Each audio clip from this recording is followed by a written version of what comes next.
with electrical, there is no good enough ever. It's one of those things where if you don't do it properly, you shouldn't be doing it. And there's nothing wrong with actually not doing a perfect crimp, but not accepting perfection is not possible. A lot of negatives here. What I should say is every time you should always be extremely satisfied with whatever you do and be demanding of what you do when working on electrical, because things can have a very serious domino effect. And that's what I'm going to try to highlight through the presentation. So basically what I'm trying to say there is that on a boat, safety is everything. It's not a house. You can't really run away from a boat. Don't think you can just jump in the water. The water here is not 75 degrees all year round.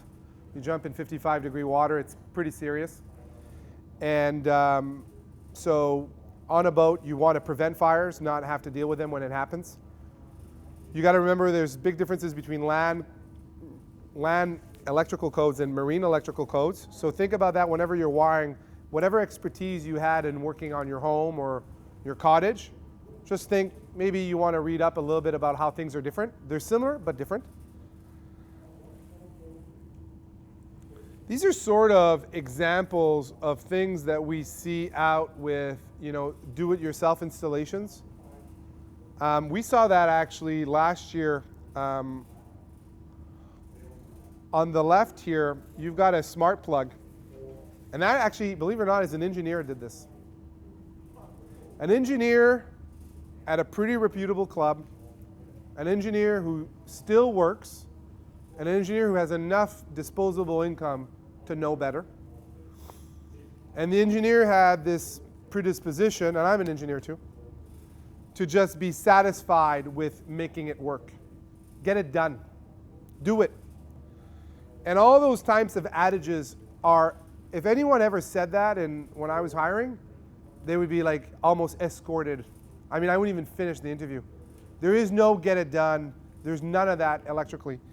That owner actually did not wire the neutral. As you can see, the white wire was trying to be jammed. It didn't jam in, and the whole boat was actually running on the hot in the ground. And he left it like that, and it's not like he called us the next day. He was just going through a lot of zincs. So that's someone that should have known better, right? I mean, he has a ring. He's smart. I mean, he has to be at some point. But he did that, right? That's the opposite of what you want.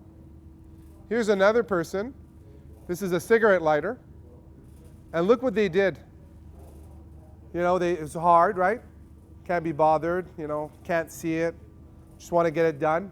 And so they push the connector, but you can actually see the spade connector. The insulation is between part of it. Now, 1 amp, half an amp, but if some cigarette lighters are on 15 amp, 30 amp breakers. Some people run inverters off of those, right? A little Canadian Tire inverter for convenience. Happens all the time, right? I don't want to be bothered by buying an inverter.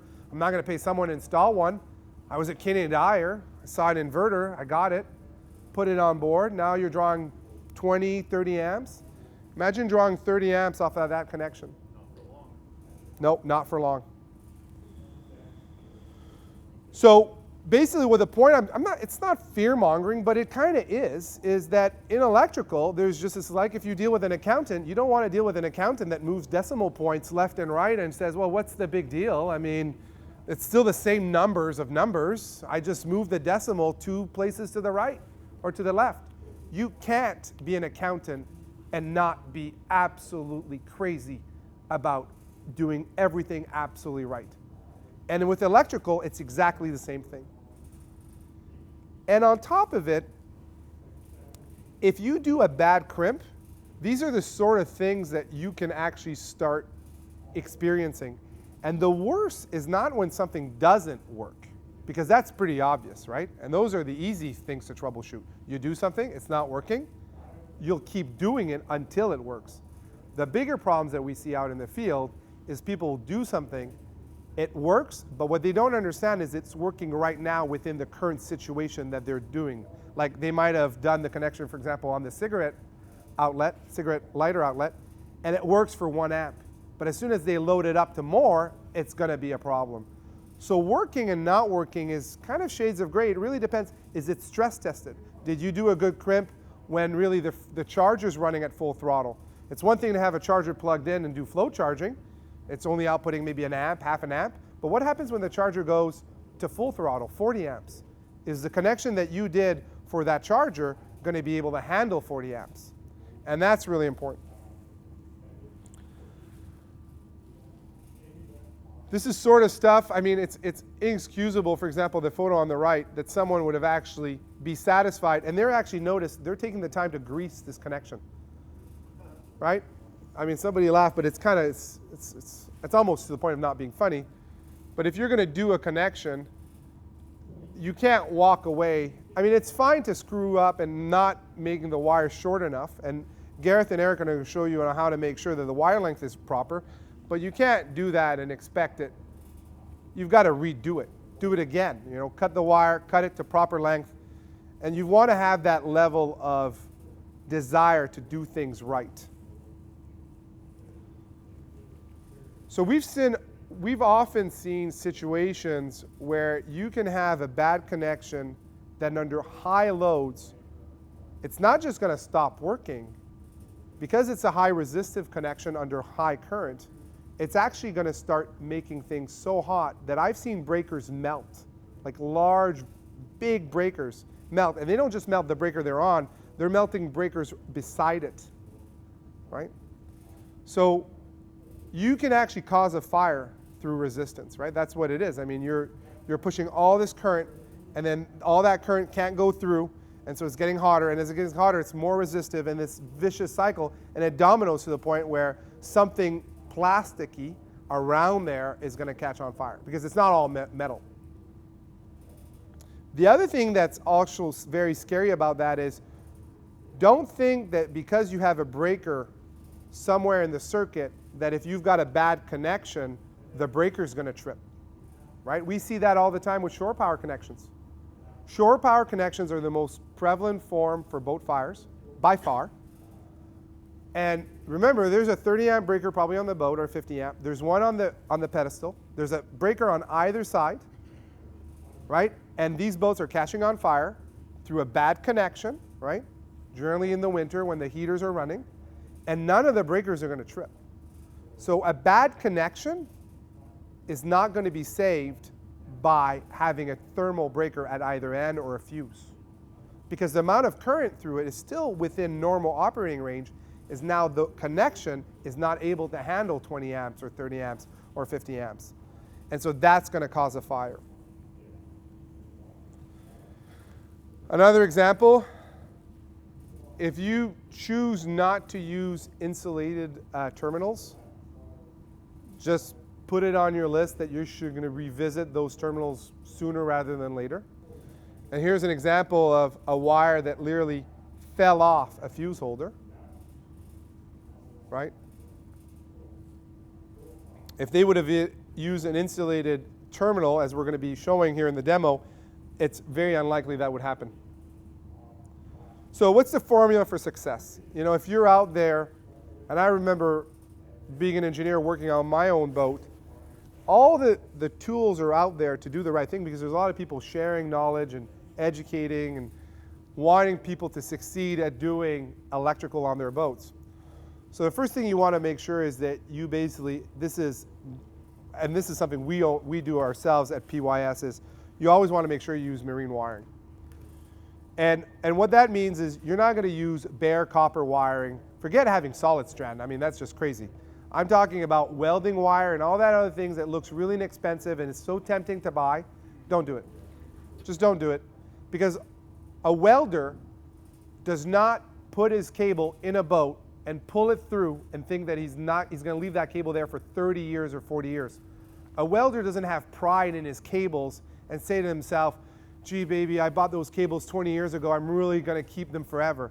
They're disposable items. They're wear and tear. That's why they're called welding cable. They last for a year. They get worn. They throw them away. They buy a new one. On a boat, you want something to last not 5 years, 10 years, 15 years, 20 years. You want it to last for a very long time. I've had my boat for 11 years, and I can't imagine revisiting something I did 10 years ago. I can't. My list of things I need to worry about that I haven't worked on is super long. So I don't want to go back and do something I did 10 years ago because I decided to cheap out and buy welding cable because it was a fraction of marine tin cable. Also make sure that you don't fall prey to buying really inexpensive terminals that are untinned or marine quality, not marine automotive quality, because again, as per what I was showing in the other image, you saw how sometimes over time there's corrosion, and then literally the wires are going to actually either break off through corrosion, or the connection is going to be so bad and so corroded that you're going to lose lots of voltage on that connection, right? And I've seen instances where it's under load, you might be losing a volt, 2 volts. And that's tremendous amount of power loss for really no reason, right? You shouldn't be losing. Remember, we're running, and most of us are running on 12 volts, maybe some 24, a few 32, but you can't afford to lose a volt because of a bad connection. You just can't. If you're doing larger terminals, and we're going to be talking about that, but we're not doing them, you want to make sure you also use adhesive line tubing so that you can heat shrink it down, so you can make sure that the lug is properly completely insulated and the wiring is not going to be exposed to the environment. You want to make sure that the lug generally, or the heat shrink, is 2 inches. That's what the code says, 2 inches. I see people buy heat shrink and then they want to save on the heat shrink. So then instead of making it 2 inches, they make it 1/2 a centimeter, right? They're thinking, well, I'll have more. But then that's a really bad, it's going to be, because remember the cable might move, and this glue is not perfect. So the more area you cover, the less chance there is of having a break in the insulation into the heat shrink. And once that's done, as the cables are used, i.e. you're putting current in and out of them, the cables warm up. And if something warms up and cools down, it has a wicking effect. And that wicking effect pulls moisture in and out of the cable. So on older boats, we'll find corrosion 2 feet, 3 feet in the wire, deep. It's not just corroding at the terminal. And then if you've got 2 feet of corrosion in the wire and the wire was just run for what you need, you cut it and now you get to where you want, it's short. Then what? Then you have to rerun a new wire, right? So the idea is make sure you use the proper heat shrink so that you do the terminal, you apply it, and you never look at it again. You want to have proper tools, and we're going to be talking about the tools. We've got a bunch here. And then also the technique. And that's where basically, ultimately, practice makes perfect. But that being said, if you're just really hard on yourself as you're doing them and just accepting perfection, eventually you'll get better and better at it, and then you'll have less and less loss. And the old adage is, you got to have the pull test, right? You can't accept, you're like, well, this is going to break, I'm not going to pull. I don't think I did a good one. I don't want to have to reuse another terminal, so I'm just going to hope that this works, but I don't want, you can actually pull really hard on a terminal, really hard, like 20 pounds, 30 pounds, like really try to get it off there to make sure that you did a really good connection. Because you'd be surprised how many times at the beginning you're going to have not crimped properly or strong enough, and that terminal is going to come off the wire. These would be examples of things that can happen. This is a grounding on the left. AC, believe it or not, hanging midair ground. That would not be good. Here's an octopus. Well, it's not octopus, but it's got, 6 of them? Midair. Notice they're using terminal heat shrink. They bought terminal heat shrink, which are very expensive, but they didn't apply any heat to the terminal heat shrink. And that, believe it or not, is extremely common. When we do audits, and I do about 300 of them a year, I'd say on about at least half of the boats I get on, they have heat shrink terminals that are actually not shrunk down. So they bought something that is 10 times the price of an automotive terminal, but they didn't take the single step to apply heat to actually make sure the connection is properly sealed. So these are the sort of different advantages. And by the way, we're going to have all this on our website as a PDF. So if you've got questions or you want to look at this material later, all of this is, these are all the reasons why you should consider a marine wire. They're all really good reasons. Probably one of the most shocking things I've ever seen in my life, electrically speaking. I was on a boat, 44-foot boat. They had one welding wire throughout the boat, and that's what they used to do, by the way. This is not, builders used to do this. They didn't understand what they were doing, so they just did it because it was a good cost saving. And there was welding wire running really nicely along the bulkhead in an engine room. Very nice. And above the wire was a Raycar fuel filter. And the Raycar fuel filter leaked, which is not crazy. I mean, it happens, and it's diesel, so it's not a big deal. But the drip of the Raycar landed on top of the insulation of a welding wire. Now, this is insane, by the way. But when I came on board, all the jacket of the welding wire was gone for a foot. On both wires, a positive and negative that were right beside each other, going right to the battery, unfused, right, because it's a starter application. There's no more insulation. It's goo. Literally goo. Because the diesel melted the jacket off the welding wire. Because a welding wire isn't a marine wire. Like, you can't have it both ways, right? You pay for what you get for. And if you don't pay, that's fine. But then make sure if you have welding on your boat that you never have that welding wire come in contact with fuel or oils, because it will disintegrate and literally melt the jacket off of the wire. And then the problem is if that wire touches as part of a bundle. Luckily there, the wires were not bundled. They were literally nicely run along the wall individually, right? Like they used to do on those Taiwanese trawlers in the 70s and 80s. They would take the time to run them individually along the bulkhead. But a lot of boats now, they run them in bundles, right? So if they were bundles, they would have shorted, and then the boat would have caught on fire, and then that's it. So make sure that if you do have welding wire in your boat, and I'm not saying you're going to have to replace it, but take steps to prevent it from being a problem. This is another example. Notice this is a 20 amp breaker. And you can tell the gauge of the wiring is about a gauge 8 wire. But they couldn't fit a gauge. They didn't probably have a terminal for a gauge 8 wire because it's pretty hard to get. And so they used a lug from a 10-12 size. And they really couldn't be bothered to fit all the wire strands in them. So they nicked them all, right? And they got 2 in, right? And they were like, this is pretty good. The rest of the wire is going to carry it, right? Like, I mean, it's all connected, right? And they were complaining that their fridge was run only when the batteries were full. And it was really odd. Only at dock, when the voltage was 13.5 under float charge. But as soon as they'd bring the voltage down to 12.4, the fridge would stop working. You can imagine the connection. It's almost too good to be true, right? Like, I didn't make this, by the way. This is real. So the other thing I want to emphasize before we have Gareth and Eric do the, is that if you're going to do a job, make sure you always have the right part for the right job, right? And what that means as a boat owner is if you're going to do work on the fly while you're out cruising or whatever, make yourself a little kit. You know, I've done that for some owners. I have that on my boat. You know, you go to Home Depot and you get like almost like a tackle box, right? And you get yourself different size terminals, spade, you know, fork, ring, all different gauges, so that when it comes time to do a job and you're putting a water pump on your boat, or you're doing whatever, you're putting a cigarette lighter, or you're putting a, I don't know, a downrigger, like something that you're going to do yourself, you're not doing something to just make it work and promising yourself that you'll come back to it later. Because ultimately that gets forgotten, and then you move on to something else.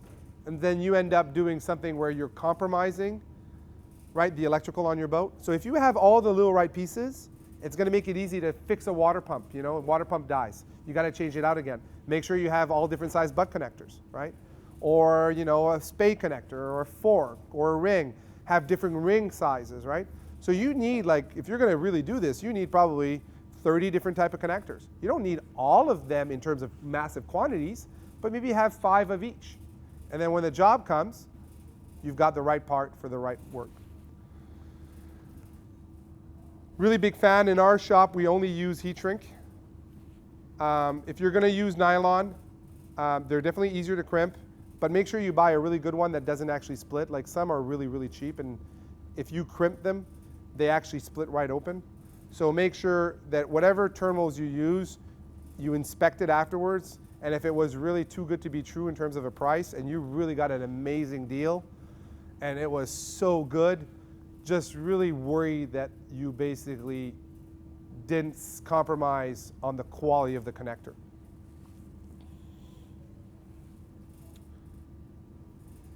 This is a bad AC neutral on a boat on the right-hand side.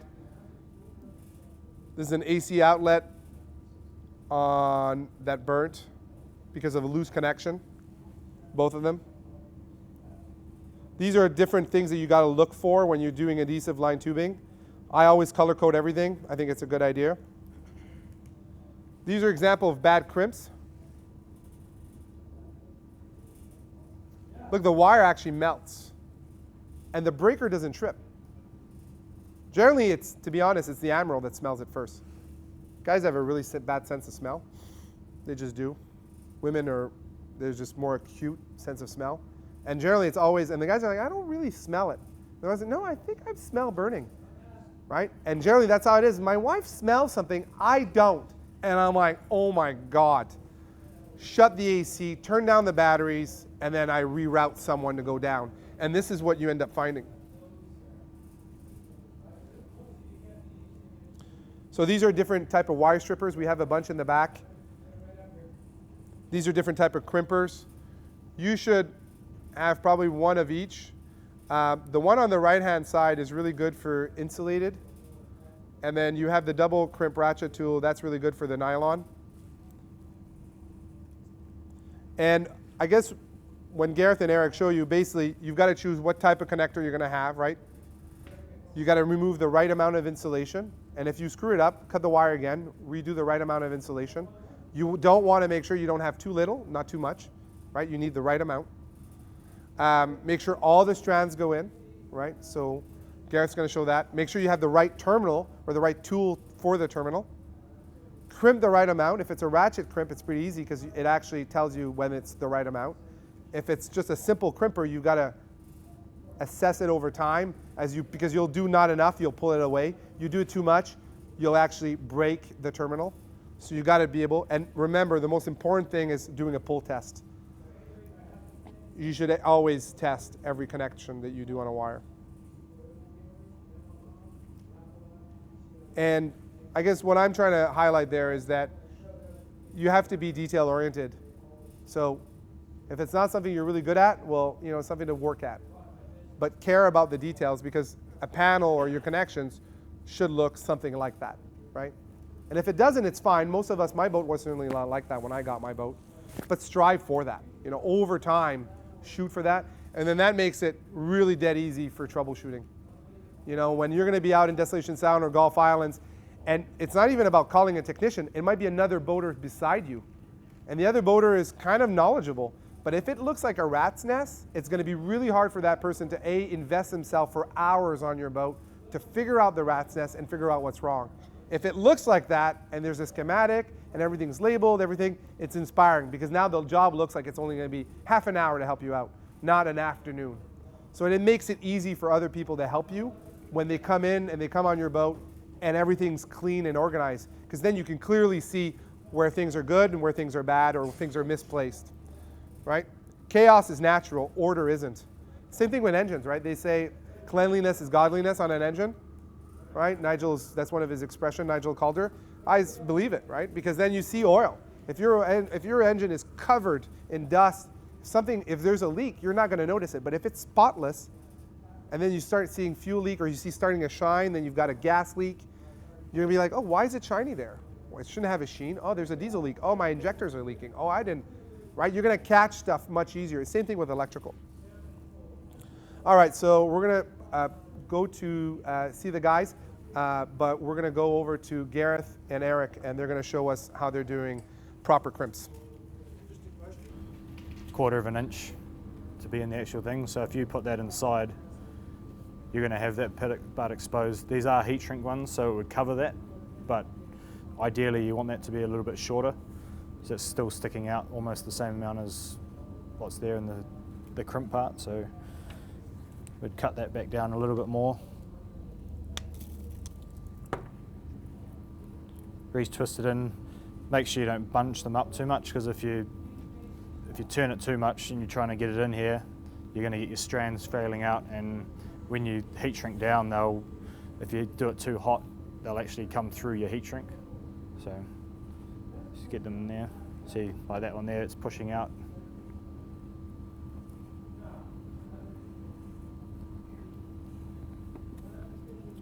Just yellow crimps on the yellow dot. These are the double crimpers that we talked about before.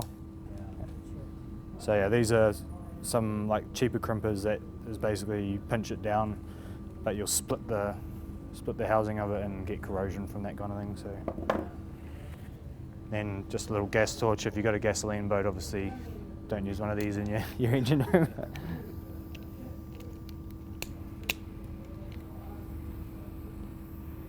Don't hold it directly on because you'll cook the sheathing. Oh, that. Is necessary? Is a heat gun enough to do that, or you need a boil? No, yeah, heat gun's fine. Yeah. Yeah. So that one there, that's how not to do it. It's got a couple of strands have come out. So take 2 on this one. These are all in 100%. So The other thing too that I want to emphasize is it's very important to follow the color codes when you choose your wire. I would strongly advise you to either go farther afield or order online. Yeah. There's really, in my opinion, no room to not have color-coded wiring on a boat. I understand the limitation. My boat's on Secret Cove in Sunshine Coast. I don't have everything on the Sunshine Coast. But if I'm going to work on a project, I have wires on a boat, black and yellow, or yellow, red and yellow. And then if I don't have it, I'm not going to do it. So again, the code is there to make your life easier and for someone else to not get themselves in hot water. And it's a safety thing too. You could have a green wire that's carrying 120 on an AC system. If someone comes along, thinks it's a ground, it's actually not. Next thing you know, you got a casualty on your hands, right? So, safety. okay, well it's not going to pull it out right now, but the heating and expanding, that joint there is going to have a lot of heat coming through there, and that the copper is going to gradually seep out, and you'll have some of those connections like you did before that'll drop out directly from there. The heat shrink may hold it in there as well, but you're going to get chances of fire basically. So yeah, you've got to definitely check that you're stripping it, putting it in, have sort of a 1/16 showing of the copper so that you can see that you've got it directly in there. You can even see on the end of these if the copper's sticking out to the plastic, and then get your crimp. The only other one, the fork connectors here, we try and stay away from them because same thing, your heat, these can loosen and fall out, whereas you go ring terminal, some people, if it's in a hard to reach spot, seen it done on mini boats. Oh, all the time. That, put that in, that's definitely a no-no. That's turning it into that, but you're cutting down the surface area there that the amperage is going through as well, so it's not designed for that, and yeah, definitely don't do that if you yeah. So this is 10 gauge cable, this is an 18 to 22 gauge thing. Some people would cut that down to 3 or 4 strands to put in the same as that AC one that was there before, and yeah, you're trying to draw 15-20 amps through 3 strands. That's going to be a heat, possibly cause a fire, if not drop out, and different kinds of things. We don't have any of the uninsulated crimps here, but same deal with the insulated ones. You strip it back the correct length and 2 inches of heat shrink, put that over before you do your lug crimp.